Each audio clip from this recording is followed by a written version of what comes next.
దేవుని సన్నిధిలో ప్రార్థన చేస్తూ ఉన్నాను. ప్రభువా, నీ బిడ్డలకు ఏం చెప్పాలి ప్రభు అని దేవుడి యొక్క ప్రార్థన చేస్తూ ఉండగా దేవుడు ఇచ్చిన చక్కని ఒక దీవెనకరమైనటువంటి మాటను మనం చదువుకున్నాం. కొండ తేనెలో ఉన్నటువంటి దీవెన ఏమిటంట? కొండ తేనెలో ఉన్నటువంటి దీవెన. 81వ కీర్తన 81వ కీర్తన 16వ వాక్యాన్ని చదువుకున్నాం. అతి శ్రేష్టమైన గోధుమలను అనుగ్రహించి నేను వారిని పోషించెదను, కొండ తేనెతో నిన్ను తృప్తిపరిచెదను. అతి శ్రేష్టమైన గోధుమలను అనుగ్రహించి నేను వారిని పోషించెదను, కొండ తేనెతో నిన్ను తృప్తిపరిచెదను. ప్రార్థన చేస్తున్నాం. దేవుడి మాట ద్వారా మనతో మాట్లాడినట్లుగా ఒక చిన్న ప్రార్థన. పరిశుద్ధుడైన తండ్రి, ప్రేమ నమ్మకం కలిగిన దేవా, మీ ఘనమైన నామమునకు వందనాలు, స్తోత్రాలు. ఏ పూట నీ మందిరానికి నీ బిడ్డలు వచ్చున్నారు ప్రభువా.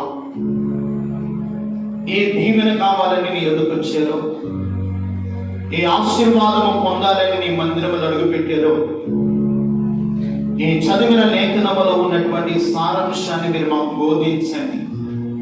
నిలబడిన మనుష్యుడు ఒట్టివాడు బలహీనుడు గనుక మీరు మరుగు చేసి నీ ఆత్మతో నింపి నీ బిడ్డలతో మీరు ముఖాముఖిగా మాట్లాడి ఈ వచనములో ఉన్నటువంటి దీవెనలన్నీ మేము పొందినట్లుగా శ్రేష్టమైన నీ కృప నీ బిడ్డల మీదకు దిగివచ్చును గాక. కృప ఒక్కొక్కరిని ఆవరించును గాక. దీవెనతో హృదయాలు తృప్తిపరచబడును గాక. మీ కార్యాలు చేసే మహిమ పొందమని యేసు నామమున ప్రార్థన చేస్తున్నాము తండ్రి, ఆమేన్. హల్లెలూయా. దేవుని స్తోత్రం చెప్పండి. హల్లెలూయా. అందరూ బాగున్నారా? దేవుని యొక్క మహాకృప, దేవుని సన్నిధిలో ప్రతి దినము మనం ఆయన ఎదుగు చేరి వాక్యాన్ని వింటున్నాం. దేవుడు ప్రతి దినము మన ఆత్మీయ జీవితాలను తన వాక్యమైన వెలుగు చేత మనల్ని బలపరుస్తున్నాడు, ధైర్యపరుస్తున్నాడు, మనల్ని ఆదరిస్తూ ఉన్నాడు. హల్లెలూయా. ఈ చదివినటువంటి లేఖన భాగాన్ని మనం ఆలోచించగలిగితే, శ్రేష్టమైన గోధుమలను అనుగ్రహించి నేను వారిని పోషించెదను, కొండ తేనెతో నిన్ను తృప్తిపరచెదను. కొండ అనగా మందిరము. ఏమిటి? కొండ అనే మందిరానికి నువ్వు వస్తే నీ జీవితాన్ని దేవుడు తృప్తిపరుస్తాడు.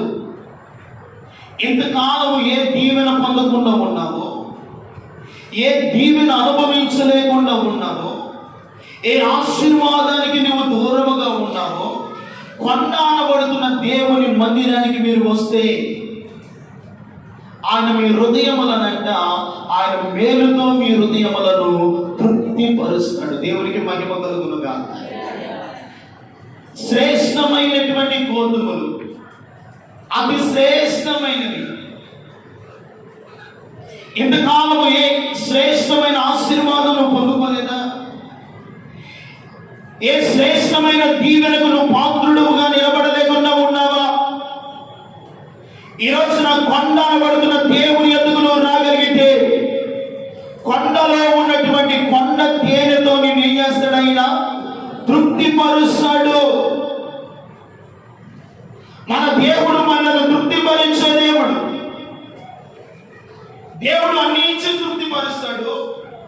కొన్ని ఇవ్వకుండా, కొన్ని మన జీవితాలు అనుమతించకుండా మనం ఏ రీతిగా దీవెన పొందుకోవాలని దేవుడు వేచి ఎదురు చూస్తూ ఉంటాడు. ఈ రోజున మాకు జాగ్రత్తగా మీరు దేవుని వాక్యాన్ని వినగలిగితే, కొండ తీరతో నేను మిమ్మల్ని తృప్తిపరిచెదను. చూడండి, సామెతల గ్రంథము 27వ అధ్యాయము, సామెతల గ్రంథము 25వ అధ్యాయము 27వ వచనాన్ని చదువుకుందాం. తేనె అధికముగా తాగుట మంచిది కాదు,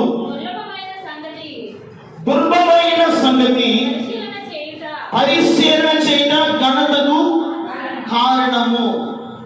తేనె అధికముగా తాగుట మంచిది కాదు. ఇప్పుడు వచ్చే తేనె ఒరిజినల్ అంటారా, డూప్లికేట్ అంటారా? ఒరిజినల్ తేనె అసలు దొరుకుతుందండి? ఏదో ఆ బెల్లం పాకమో ఏదో చేసుకుని వచ్చి తేనెని బాటిల్స్ రోడ్డు మీద ఏం చేస్తారు, అమ్ముతా ఉంటారు. తేనె చాలా శ్రేష్టమైనది. తేనె దేవుని వాక్యాన్ని కూడా పోల్చబడి ఉంది. ఆ తేనెతో మీ హృదయములను తృప్తిపరుస్తాను. తేనె అధికముగా తాగకూడదు. దేవుని మందిరములకు వచ్చిన మనము నీవు ఆశీర్వదింపబడాలి. నీ కుటుంబము దీవెనకరంగా ఉండాలి. అతి శ్రేష్టమైన ఆశీర్వాదములతో మీరు పోషించబడాలి. మీరు మేలును అనుభవించాలి. ఒక ఆశీర్వాదకరమైన అనుభవాలలో మీరు ఎదుగుతూ ఉండాలి అంటే తేనె అధికముగా తాగకూడదు. దుర్భరమైనటువంటి సంగతి పరిశీలించి అది ఘనతకు కారణమగును. ఈ మాటను అర్థం చేసుకోవాలంటే తేనె అనగా మనము లేకపోతే దానికి నిదవచనం ఏమిటంటే అది అధ్యాయము 2వ వాక్యాన్ని చదవండి. 27వ అధ్యాయము 2వ వాక్యం. నీ నోరు కాదు అన్యుడే, నీ పెదవులు కాదు పరులే, నిన్ను పొగడతగును. చాలా జాగ్రత్తగా తరగబెట్టిన వైపు కొండ తేనెతో నేను మిమ్మల్ని తృప్తిపరుస్తాను. ఏ దీవెనను పొందుకోలేదో, ఏ ఆశీర్వాదాన్ని నువ్వు చేపట్టుకోకుండా ఇంతకాలము కన్యలతోనూ రోజులతోనూ సమస్యలతోనూ ఏ దీవెన నేను పొందుకోలేదని బాధపడుతున్నావు కదా, ఆ దీవెన దేవుడు నీకు అనుగ్రహించాలి అంటే తేనె అధికముగా తాగకూడదు. అంటే దేవుని యొక్క మరణం మనం ఏం చేసుకోవాలంటే తగ్గించుకొని ఉండాలి. ఏం చేయాలంట? దేవుని యొక్క మరణం మనము తగ్గించుకోవాలి. మనము గొప్పగా చేసుకోవడం కాదు. ఆ 27వ అధ్యాయం 2వ వాక్యం అంటాడు, నీ నోరు కాదు అన్యుడే, నీ పెదవులు కాదు పరులే నిన్ను పొగడతగును. మనల్ని ఎవరు పొగడాలి? పరులు పొగడదగినట్లుగా, అన్యుడు పొగడదగినట్లుగా. ఈరోజున దీవెనను పొందుకోలేకపోతున్నామంటే దేవుని సన్నిధిలో మనం ఏం చేయాలంట? తగ్గించుకొని ఉన్నప్పుడు దేవుడు ఎవరి యొద్ద ఉంటాడో, ఏ దీవెన ఇస్తాడో, ఏ మేలుతో మనల్ని తృప్తిపరిచి పోషిస్తాడో ఒక మాట మనం చూస్తే, మహాగణుడును మహోన్నతుడును పరిశుద్ధుడును నిత్య నివాసి అని వాడు ఇలాగ సెలవించుచున్నాడు, నేను మహోన్నతమైన పరిశుద్ధ స్థలములో నివసించువాడను. వినయము గల వారి ప్రాణమును ఉజ్జీవింపచేయుటకును, నలిగిన వారి ప్రాణమును ఉజ్జీవింపచేయుటకును, వినయము గల వారి యొద్దను దీన మనస్సు గల వారి యొద్ద నేను నివసిస్తాను. హల్లెలూయా. యెషయా గ్రంథము 57వ అధ్యాయంలో ఆ మాట. ఇక నా వైపు చూడండి. ఆయన ఎవరంట? మహాగణుడు మహోన్నతుడు పరిశుద్ధుడైన వాడు, ఆ నిత్య నివాసి అయిన వాడు ఎవరి యొద్ద ఉంటాడంట? వినయము గల వారి యొద్దను దీన మనస్సు గల వారి యొద్ద ఉంటారు. దేవునికి స్తోత్రం కలుగును గాక. తేనె అధికముగా తాగితే నోరు ఏమైంది? చేదైపోయింది. ఏమైపోయిందండి? చేదైపోయింది. దేవుని యొద్ద మనము దీవెన పొందుకోవాలి అంటే పరసంబంధమైన ప్రతి ఆశీర్వాదము దేవుడు మీకు అనుగ్రహించాలి అంటే మనలో దీన మనస్సు, మనము తగ్గించుకొని ఉన్నప్పుడు ఈ కొండల వద్ద మందిరంలోకి వచ్చిన నీవు ఆయన కొండ తేనెతో మన హృదయములను ఏం చేస్తాడంటే ఆయన తృప్తిపరుస్తాడు. దేవునికి మహిమ కలుగును గాక. తేనె అధికముగా తాగకూడదు. అందుకనే నిన్ను నీవు గొప్పగా ఎంచుకోకూడదు. మనము దేవుని సన్నిధిలో తగ్గించుకొని ఉండాలి. దేవుడు ఎవరి యొద్ద నివసిస్తానన్నాడు? వినయము గల వారి యొద్దను దీన మనస్సు గల వారి యొద్ద. ఎప్పుడైతే దేవుని యందు మనం దీన మనస్సు కలిగి ఉంటామో, వినయము కలిగి ఉంటామో, దేవుడు మనకి ఎంత ఇచ్చినా, మనకి ఎంత ఐశ్వర్యాన్ని ఇచ్చినా, ఎంత పేరునిచ్చినా, ఎంత గొప్ప ఆజ్ఞతలను దేవుడి సన్నిధిలో ఇచ్చినా, మనం ఎలా ఉండాలి? దేవుని సన్నిధిలో తగ్గించుకొని ఉండాలి. ఆ విధంగా దీన మనస్సుకులమై ఉండాలి. మనము అతిశయించడానికి, మనము గర్వించడానికి మనలో ఏ యోగ్యత లేదు, ఏ మంచితనము మనలో లేదు. దేవుడు నీకు ఏ కృపను ఇచ్చాడో ఆ కృపను కాపాడుకొని ఆ కృపలో నిలిచి ఉండటమే దేవుడు నీకు ఇచ్చే గొప్ప భాగ్యము. హల్లెలూయా.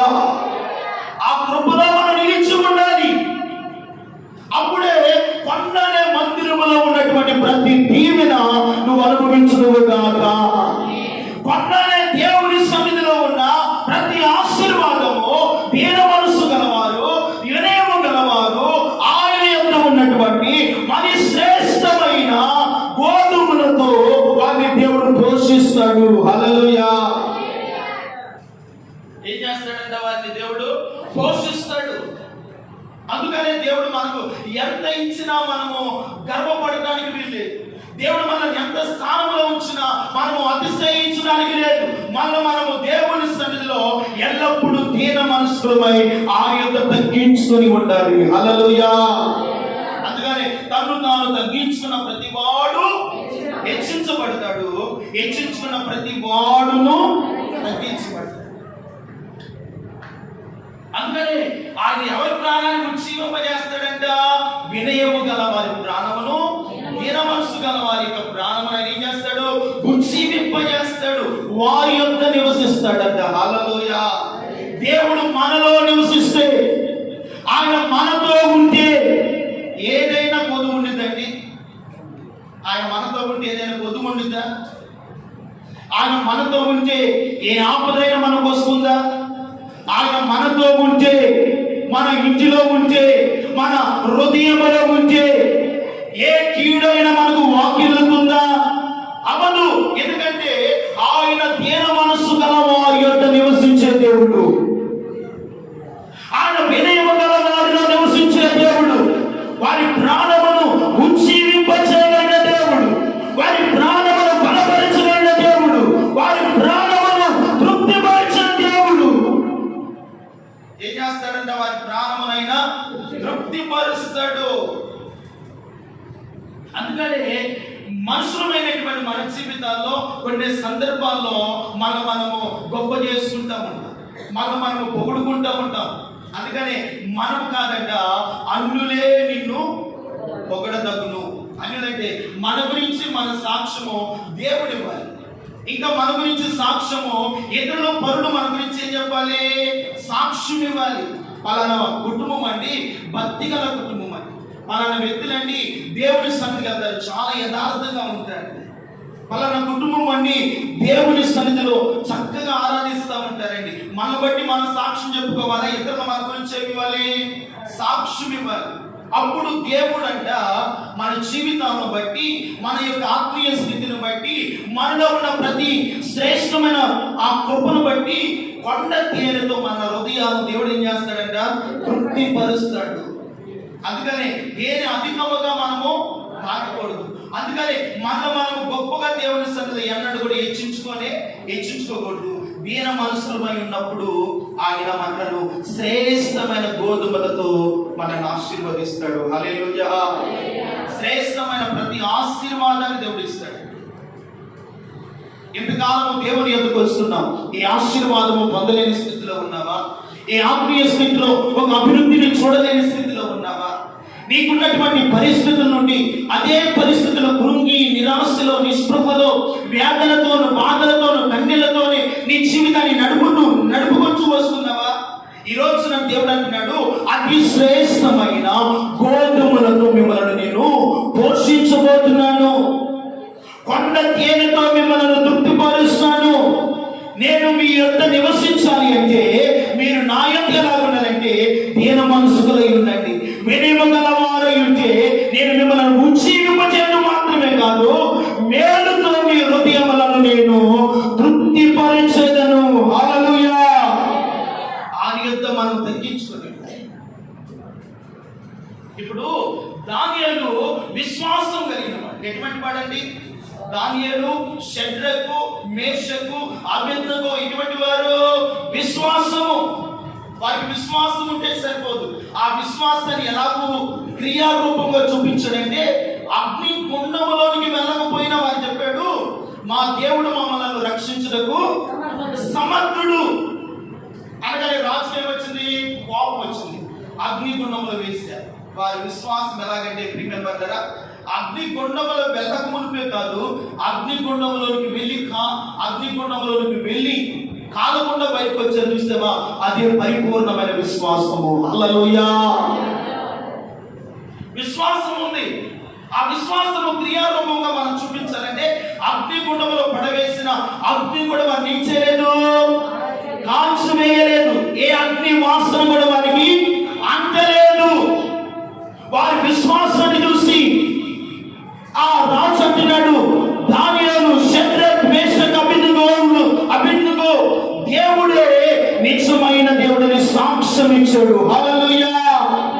ఇప్పుడు వారిలో దేవుడు ఉండటానికి గల కారణం ఏమిటయ్యా అంటే, దానియేలు, షడ్రక్, మేషక్, అబేద్నెగోలో వినయము కలిగిన మనసు, దీన మనసు కలిగి విశ్వాసముతో నిలబడ్డారు. దేవునికి మహిమ కలుగును గాక. విశ్వాసముతో నిలబడ్డారు కనుక దేవుడు వారి గురించి సాక్ష్యం ఇస్తున్నాడు, అంగీకరిస్తున్నాడు. వీరు దేవుడే పూజారుడు, వీరి దేవుని మనం ఆరాధించాలి. ఈ భూమి మీద దేవతలు అనబడుతున్న మరి ఏ దేవుని నామాన్ని మీరు ఉచ్చరింపకుండా దానియేలు, షడ్రకు, మేషక్, అబేద్నెగో ఆరాధిస్తున్న దేవుణ్ణి మీరు ఆరాధించాలి. హల్లెలూయా. ఆ దేవునికి మీరు నమస్కారము చేయాలి. ఆ దేవునికి మీరు సాగిలపడాలి. ఆయన దేవుని కొరకే మీరు జీవించాలి అని చెప్పడానికి గల కారణం ప్రియమైన వారా, వారిలో ఏముందంటే వినయము గల మనస్సు, దీన మనస్సు వారిలో ఉన్నది. కనుకనే క్రియారూపంగా విశ్వాసాన్ని ప్రజలకు కనపరిచారు. దేవుడి స్తోత్రం కలుగును గాక. మన జీవితాలు కూడా విశ్వాసము మన జీవితాల్లో క్రియారూపంగా చూపించినప్పుడు దేవుడు మనలను కొండ తేనెతో మన హృదయాన్ని ఏం చేస్తాడంటే ఆయన తృప్తిపరుస్తాడు. అందుకని మనం ఏం చేసుకోవాలి? దేవుని సన్నిధిలో తగ్గించుకొని ఉండాలి. దేవునికి ఎంత ఉద్యోగం ఇచ్చినా, ఎంత వ్యాపారం ఇచ్చినా, ఎంత దీవుని ఇచ్చినా, ఎంత ఐశ్వర్యాన్ని ఇచ్చినా, ఎంత ఈ లోకంలో ఎంత నీకు కావలసిన ఆస్తి పాస్తులు దేవుడు ఎన్ని ఇచ్చినా, ఇవేమి దేవుని రాజ్యానికి మనలను తీసుకొని వెళ్ళలేవు. దేవుని రాజ్యానికి తీసుకొని వెళ్ళాలి అంటే మనలో వినయము కలిగిన మనస్సు, దీన మనస్సు కలిగిన వారే దేవుని పరలోక రాజ్యాన్ని సంపాదించుకుంటారు. హల్లెలూయా. ఆ రాజ్యాన్ని మనం సంపాదించుకోవాలి. అందుకని ఈ లోకంలో ఏది కలిగి ఉన్నా మనము దేవుని సన్నిధిలో ఏం చేయాలంట? తగ్గించుకొని. మన ప్రభు అయిన యేసుక్రీస్తు వారు కూడా మహిమను విడిచి లోకానికి వచ్చి ఏం చేశాడు? ఆయన తగ్గించుకున్నాడా లేదా? ఎంతవరకు? పశువుల తొట్టిలో పరుండ పెట్టి అంతవరకు ఏం చేశాడు? ఆయన తగ్గించుకున్నాడు. మన నిమిత్తమైన దారిద్రుడయ్యాడు. మనము ఐశ్వర్యవంతులుగా ఉండాలని, మనము గొప్పవారిగా ఉండాలని, మనము ఉన్నతమైన స్థితిలో ఉండాలని, ఆయన మహిమకు సమరూపముగా నన్ను మార్చాలని ఆయన నీ నిమిత్తము, నా నిమిత్తము, సర్వలోక మానవాళి నిమిత్తము ఆయన దారిద్రుడై తన దారిద్ర్యము వలన మన ప్రతి అవసరత దేవుడు తీర్చాడు. చప్పట్లతో దేవునికి మహిమ కలుగును గాక. హల్లెలూయా. కాబట్టి దేవుని బిడ్డలారా, ఎల్లప్పుడూ మనము దేవుని ఏం చేసుకోవాలంట? తగ్గించుకొని ఉండాలి. రెండవది చూడండి, సామెతల గ్రంథము 16వ అధ్యాయం 24వ వచనం. ఇంపైన మాటలు తేనె పట్టు వంటివి, అవి ప్రాణములకు మధురమైనవి, ఎముకలకు ఆరోగ్యకరమైనవి. దేవునికి మహిమ కలుగును గాక. ఇంపైన మాటలు తేనె పట్టు వంటివి. ఏ మాటలంట? ఇంపైన మాటలు. దేవుని బిడ్డలారా, ఈరోజు దేవుని ఎందుకు వస్తున్నా మన మాటలు ఎలా ఉండాలి? ఇంపైన మాటలు, ఇష్టమైన మాటలు, మధురమైన మాటలు. ఇంపైన మాటలు తేనె పట్టు వంటివి, అవి ప్రాణములకు మధురమైనవి, ఎముకలకు ఆరోగ్యకరమైనవి. ఈ రోజున మీ ఎముకలకు ఆరోగ్యకరమైన ఏమిటో తెలుసా? ఇంపైన మాటలు. ఏ మాటలంట? ఇంపైన మాటలు. మన మాటలు ఎలా ఉండాలంటే ఆదరించే మాటల వలె ఉండాలి. హల్లెలూయా. అందుకని దెస్సలోనికలకు రాసినటువంటి పత్రికలో మొదటి పత్రిక 4వ అధ్యాయం 18 వచ్చిన తలవేతి నా వైపు చూడండి, చూడొద్దులే. కాబట్టి ఈ మాటల చేత ఒకరినొకరు మీరు ఆదరించుకొనుడి. మన మాటలు ఎలా ఉండాలి?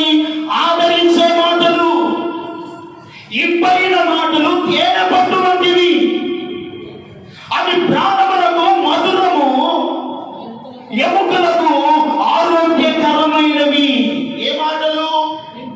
ఇంపైన మాటలు, మంచి మాటలు, ఆదరించే మాటలు. ఒకరిని మన మాటలలో కూడా అంటే ఒకరిని బలపరిచే మాటలు మాట్లాడాలి, ఒకరిని ప్రోత్సహించే మాటలు మాట్లాడాలి. అవి ఎముకలకు ఎలాంటి అంట? ఆరోగ్యకరమైనవి. దేవుని బిడ్డలారా, ఆయన సన్నిధిలోకి వచ్చిన మనము ఎలాగో దేవుని యొక్క మనం దీవించబడతాము, ఆశీర్వదింపబడతాము, శ్రేష్టమైన గోధుమలతో మనం తృప్తిపరచబడతామంటే రెండవదిగా మన నోట ఏముండాలి? ఇంపైన మాటలు. మన నోటి మాటలు ఎలా ఉండాలంట? ఇంపైనవి, ఆదరించే మాటలు. ఎవరైనా బాధలో ఉన్నారా, కష్టాల్లో ఉన్నారా, కండెల్లో ఉన్నారా, అప్పుల సమస్యలతో ఉన్నారా, బాధలతో ఉన్నారా, వాళ్ళు ఏం చేయాలంటే దేవుడు నీతో ఉన్నాడు, భయపడవద్దు, కృంగిపోవద్దు, దేవుడు నీకు సహాయం చేస్తాడు, ఆయన నిన్ను విడువడు, ఎడబాయని మాటల చేత మనం ఏం చేయాలి? ఆదరించాలి. ఒక వ్యక్తి కృంగిన వాడికి ఆ మాట చెప్తానంట హృదయంలో ఎక్కడ లేని ధైర్యాన్ని పొందుకుంటాడు. దేవుని స్తోత్రం చెప్పండి. అవునా కదండి? ఒక వ్యక్తి కృంగి కన్నీళ్లతో, వేదనతో, బాధలతో, అప్పుల సమస్యలతో ఉన్న వాడికి నీకు అలాగే జరగాలి, నీకు అలాగే ఉండాలంటే వాడు ఏమవుతాడు? ఇంకా మానసికంగా కృంగి.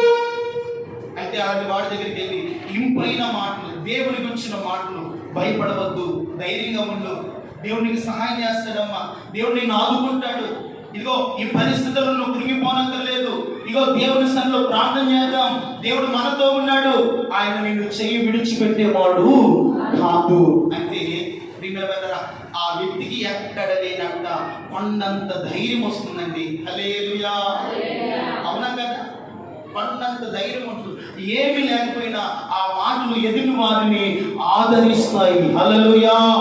ఎదుటి వారిని బలపరచగలుగుతాయి, వారి ప్రాణ ఆత్మ దేహమును దెబ్బతిన చేస్తాయి. అందుకని ఈ మాటల చేత ఒకరినొకరు మీరు ఏం చేయాలి? ఆదరించుకోవాలి. ఆదరించుకోవాలి కానీ చుట్టిపోటి మాటల చేత ఎదుటి వ్యక్తిని మనం ఏం చేయకూడదు? గాయపరచకూడదు, గాయములు రేపకూడదు.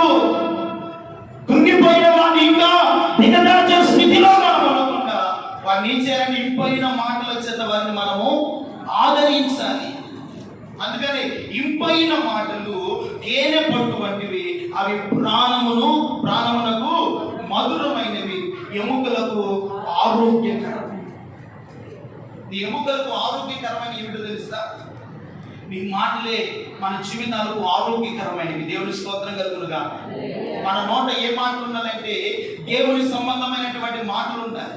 దేవుని గురించినటువంటి మన సంభాషణ ఎలా ఉండాలంటే ఉప్పు వేసినట్లుగా, కృపా సహితముగా, ఎదుటి వారిని ఆదరిస్తూ, ఎదుటి వారిని ప్రోత్సహిస్తూ, ఎదుటి వారిని బలపరుస్తూ ఉంటే ఆ మాటలు ఎంత కృంగిన వారినైనా లేవనెత్తగలుగుతాయి. హల్లెలూయా.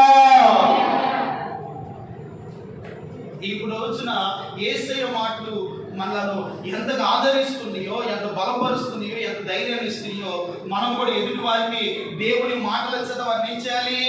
ఆదరించాలి, వారిని బలపరచాలి, వారిని ప్రోత్సహించాలి.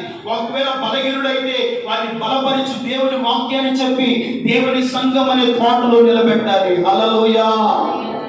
బలహీనుడైతే, దేవునికి దూరంగా జీవిస్తున్న వ్యక్తి అయితే వారికి దేవునికి ఇంపైన రక్షణ సువార్తను వారికి ప్రకటించి, పాపములో ఉన్నవాణిని, లోకములో ఉన్నవాణిని, చీకటిలో బ్రతుకుతున్న వారిని, అంధకారమందు కూర్చున్న వారికి దేవుని వాక్యమనే ఓటను వాళ్ళు వేసి దేవుని ఎదుగు నడిపించగలిగితే ఆ మాట వారి జీవితాన్ని కట్టగలుగుతుంది. హల్లెలూయా. ఆ మాటలు ఎదుటి వారిని కట్టగలుగుతుంది, ఎదుటి వారిని బలపరుస్తాయి, ఎదుటి వారి ప్రాణమును దేవుని స్తోత్రం కలుగును గాక. కనుక దేవుని బిడ్డలారా, ఇంపైన మాటలు తేనె పట్టు వంటివి, అవి ప్రాణమునకు మధురమైనవి, ఎముకలకు ఆరోగ్యకరమైనవి. ఈ రోజున దేవుడు మీకు కావలసిన ఆశీర్వాదము, దీవెన, ఆ కృపను దేవుడు అనుగ్రహించడం మాత్రమే కాదు, శ్రేష్టమైన గోధుమలతో మిమ్మల్ని ఏం చేస్తాడంటే ఆయన పోషిస్తాడు. ఆయన మనల్ని పోషిస్తాడు. అందుకనే ఆనాడు గోషాన్ అనే ప్రాంతంలో యాకోబు ఇంటి వారు ఉంటే, ఐగుప్తులో ఉన్నటువంటి యోసేపు వారి ఇంటి వారిని కరువు కాటకాల మధ్య యోసేపు వారిని పోషించగలిగాడు. దేవుని స్తోత్రం కలుగును గాక.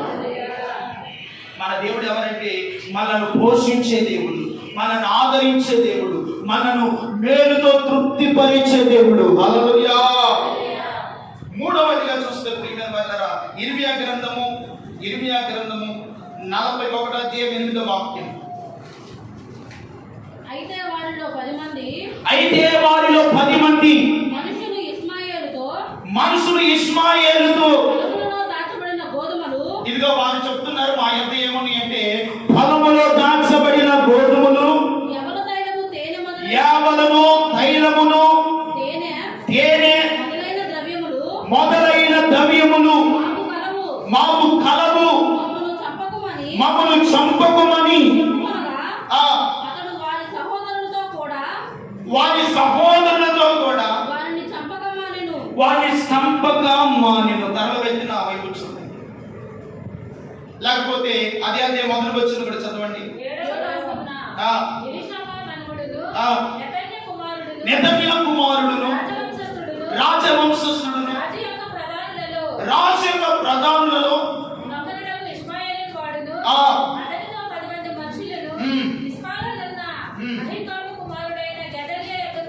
వచ్చి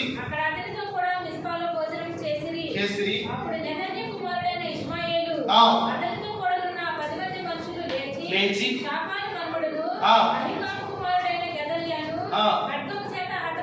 ఖడ్గము చేత ఏం చేశాడంట? హతము చేశాడు. చూడండి, ఇక నా వైపు చూస్తే ఇశ్రాయేలు ప్రజలు బబులోను సామ్రాజ్యంలో ఉన్నారు. కొంతమంది తప్పించుకున్న వారు ఎక్కడ నివాసం చేస్తున్నారా అంటే యెరూషలేములోనే. ఎక్కడ నివాసం చేస్తున్నారంట? యెరూషలేములోనే నివాసం చేస్తా ఉన్నారు. వారితో సర్వశక్తిమంతుడైన దేవుడు నెతన్యా కుమారుడైనటువంటి ఇష్మాయేలును రాజుగా చేశాడు. ఈ రాజుగా చేయబడినటువంటి ఇష్మాయేలు ఆ దేశంలో ఉన్నటువంటి ఆ చుట్టూ ప్రాంతాల్లో ఒక్కొక్క ప్రాంతానికి ఒక్కొక్క రాజు నియమిస్తే వారందరిని కూడా ఏం చేశాడంట? చంపినట్లుగా లేఖనాల్లో మనం చూస్తా ఉన్నాం. అయితే ఒక 80 మంది మాత్రము దేవుని మందిరానికి వెళ్తూ ఉన్నారు. ఎంతమంది అంట? ఒక 80 మంది దేవుని మందిరానికి వెళ్తా ఉన్నారు. ఈ 80 మంది దేవుని ఎందుకు వెళ్తున్నారు కానీ దేవుని సరిగా ఆరాధించలేకపోతున్నారు, దేవునికి సరిగా పనులు అర్పించలేకపోతున్నారు, దేవునికి శ్రేష్టమైన నైవేద్యములు తీసుకొని రాలేకపోతున్నారు. వారిని ఏం చేశాడంటే ఇష్మాయేలు ప్రియమైన వాళ్ళరా, ఆ 80 మందిలో 70 మందిని చంపివేశాడు. ఎంతమందిని చంపేశాడు? 70 మందిని చంపేశాడు. ఇంకెంతమంది మిగిలారు? 10 మంది మిగిలారు. ఈ 10 మందిని కూడా చంపాలని వస్తే ఇష్మాయేలుతో వారు అంటున్నారు. ఇప్పుడు చదవండి ఆ మాట, 8వ వచనం. అయితే వారిలో 10 మంది మనుషులు ఇష్మాయేలుతో పొలములో దాచబడిన గోధుమలు. ఇదిగో వినండి, వారి యొద్ద ఏముందో చెప్తున్నారు. పొలములో దాచబడిన గోధుమలు, యావలు, తైలము, తేనె మొదలైన ద్రవ్యములు మా యొద్ద ఉన్నవి. హల్లెలూయా. వారి యొద్ద ఏమున్నాయో చెప్తున్నారు. వారి పొలములో ఏమున్నాయో చెప్తున్నారు. వారి పొలములో ఏమున్నాయంట? గోధుమలు, యావలను, తైలములు, తేనెయు. ఈ 4 విషయాల గురించి మరొక వర్తమానం చెప్పవచ్చు, సమయం చాలదు కానీ వారి యొద్ద ఏమున్నాయో చెప్తున్నారు. గోధుమలు, యావలు, తైలము.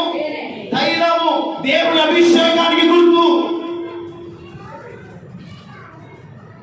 వారు దేవుని ఎందుకు వెళ్తున్నారు కానీ దేవుని యొక్క అభిషేకము వారిలో లేదు. వారి దగ్గర గోధుమలు లేవు, యావలు లేవు, తేనె వాక్యము వారిలో లేదు. కనుకనే ఈ ఇస్మాయేలు వారిని ఏం చేస్తాడంటే హతమార్చినట్లుగా మనం చూస్తాం. దేవుని దూతగా దేవుడే ఇస్మాయేలు వారిని చంపడానికి పంపించాడు. ఎందుకంటే దేవునికి ఇంపైన ఆరాధన వారు ఏం చేయలేదు, చేయట్లేదు కనుకనే వారిని హతమార్చినట్లుగా. ఈ 10 మంది దగ్గర ఏమన్నాయంటే వారి పొలంలో దాచబడిన గోధుమలను, యావలను, తైలమును, తేనెయు వారి యొద్ద ఉన్నది. దేవుని స్తోత్రం కలుగును గాక. ఈ రోజున నీ యొద్ద గోధుమలు ఉన్నాయా, యావలు ఉన్నాయా? తైలము అనగా దేవుని అభిషేకము, గోధుమలు అనగా పర సంబంధమైనటువంటి కృపగలిగిన ఆశీర్వాదము. హల్లెలూయా. ఏ ఆశీర్వాదం? గోధుమలు అనగా పర సంబంధమైనటువంటి ఆశీర్వాదం. ఈ పర సంబంధమైన ఆశీర్వాదము వలన దేవుని కృపలో నువ్వు ఎదుగుతుంటావు.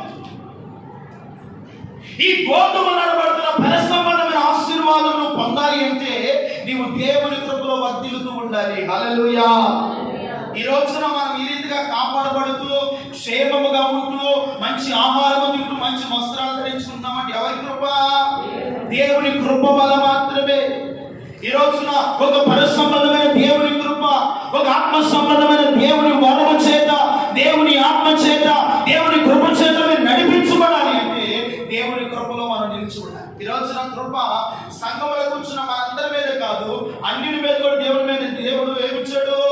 ఆయన కృపను వచ్చాడు.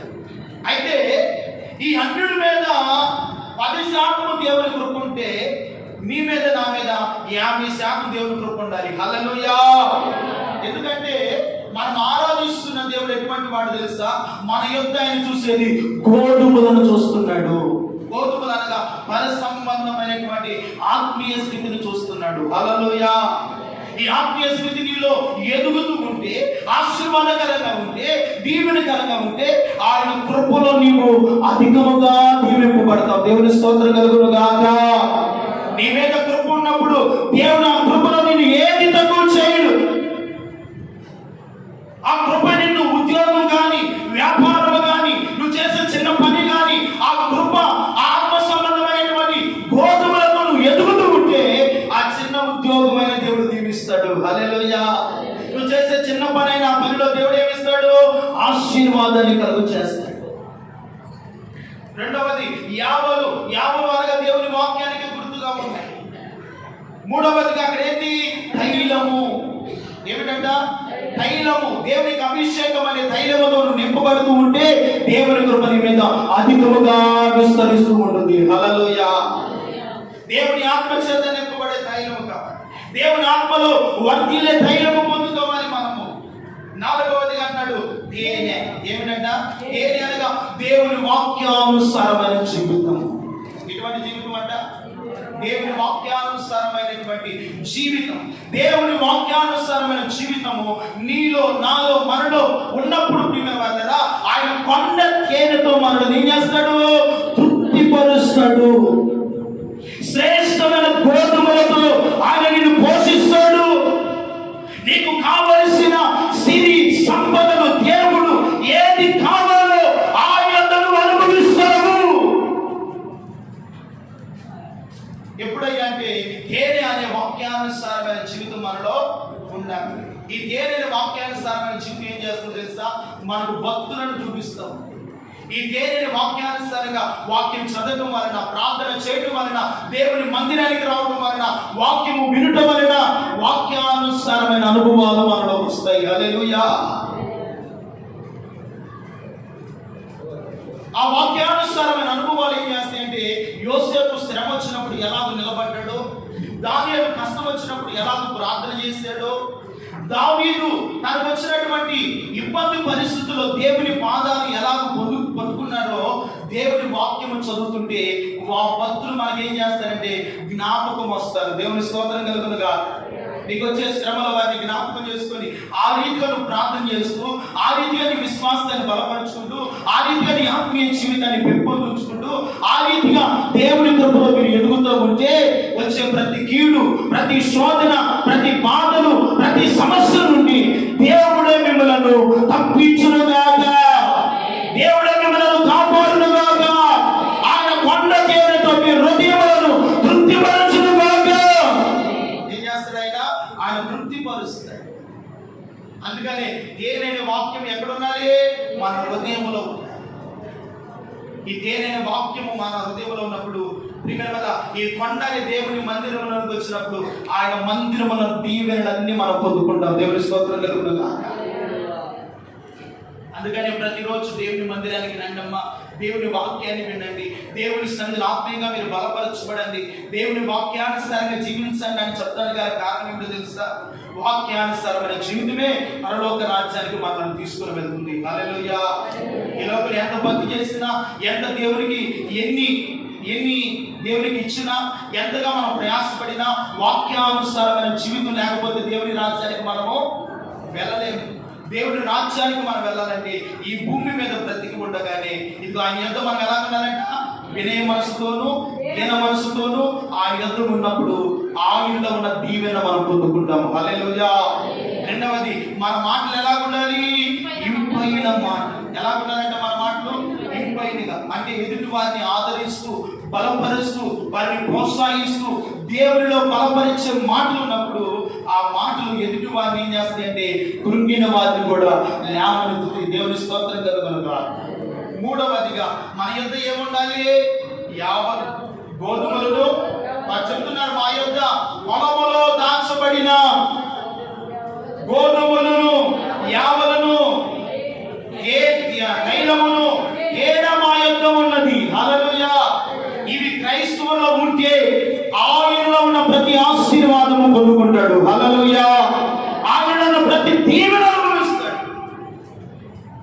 ప్రతి విశ్వాసంలో ఏమి ఉండాలి? మనలో మన హృదయంలో గోధుమలు ఉండాలి, యావలు ఉండాలి, తైలం ఉండాలి, తేనె. ఈ 4 అనుభవాలు మనలో ఉండాలి. అప్పుడే మన ఆత్మీయత దేవుడు ఆశీర్వాదకరంగా తీసుకుని వెళ్తాడు. దీవెనకరమైన మార్గాల్లో వెళ్తాం. ఈ రోజున నష్టం ఉన్నా, సమస్యలున్నా, ఆర్థిక ఇబ్బందులున్నా నువ్వు భయపడనక్కర్లేదు, కృంగిపోనక్కర్లేదు. దేవుడి సన్నిధిలో వాక్యానుసారంగా మనం జీవిస్తామంటే దేవుడు ఎవరి యొద్ద ఉంటాడంటే మన యొద్ద నివసిస్తాడు. హల్లెలూయా. వాక్యానుసారమైన జీవితం ఉన్నవాడు ఎల్లప్పుడూ కూడా తను తాను ఏం చేసుకుంటాడు? తగ్గించుకున్నాడు. వాక్యానుసారంగా జీవించేవాడు, ఆత్మీయంలో ప్రార్థించేవాడు, ఆత్మీయంగా ఎదిగేవాడు, దేవుని కొరకు జీవించేవాడు ఎల్లప్పుడూ కూడా తను తాను ఏం చేస్తాడంట? తగ్గించుకుంటాడు.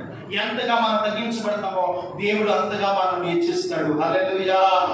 అంతగా దేవుడు నీ ఉద్యోగాన్ని, నీ వ్యాపారాన్ని, నీ చిన్న పనిని, నీ చేతుల కష్టాలితాన్ని, ఇదిగో నీ బిడ్డలను, నీ కలుగున్న సమస్తాన్ని దేవుని వాక్యానుసారమైన జీవితంతో మనం తగ్గించుకుంటే దేవుడు మనల్ని గొప్పగా ఏం చేస్తాడు?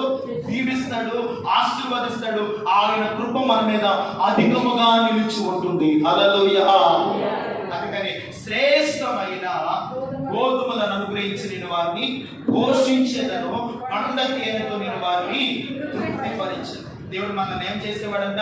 తృప్తిపరిచింది. అందుకని 103వ కీర్తన అంటాడు, మేలుతో మన హృదయములను తృప్తిపరిచదు. దేవుడు మనకి ఏది చేసినా మేలు చేస్తాడు కానీ కీడు మాత్రము చెడు. ఒకవేళ కీడే వచ్చినా, ఆపదే వచ్చినా, రోగమే వచ్చినా, సమస్యలు వచ్చినా భయపడనక్కర్లేదు, కంగారు పడనక్కర్లేదు. దాని తర్వాత మేలు దేవుడు దాచిపెట్టాడు. హల్లెలూయా. ఒక ఆశీర్వాదాన్ని ప్రభు దాచిపెట్టాడు. ఏది చేస్తున్నా దేవుడు మన మంచి కొరకు చేస్తాడు కానీ మన కీడు కొరకు యేసయ్య మాత్రం అన్నాడు కూడా చెయ్యడు. ఒకవేళ మనుషులు మనకు కీడు తలపెట్టినా దేవుడు మాత్రము కీడును మనకు ఆశీర్వాదకరంగా మార్చే దేవుడు. ఎలాగ మారుస్తాడు? అయినా ఆశీర్వాదకరంగా మారుస్తాడు. అందుకని మన జీవితాల్లో గోధుమలు ఉండాలి, యావలు ఉండాలి, తైలం ఉండాలి, తేనె ఉండాలి. ఈ అనుభవాలతో మనలో ఉన్నప్పుడు దేవుడు గొప్పగా దీవిస్తాడు. మనకు కావలసిన ఆశీర్వాదము, కృపను దేవుడు మన మీద విస్తరింపజేసి తన మహిమ ఎదుట ప్రభు నిలబెడతాడు. అట్టి కృప పరిశుద్ధ ఆత్మ దేవుడు దయచేయను. కలవలసండి ప్రార్థన.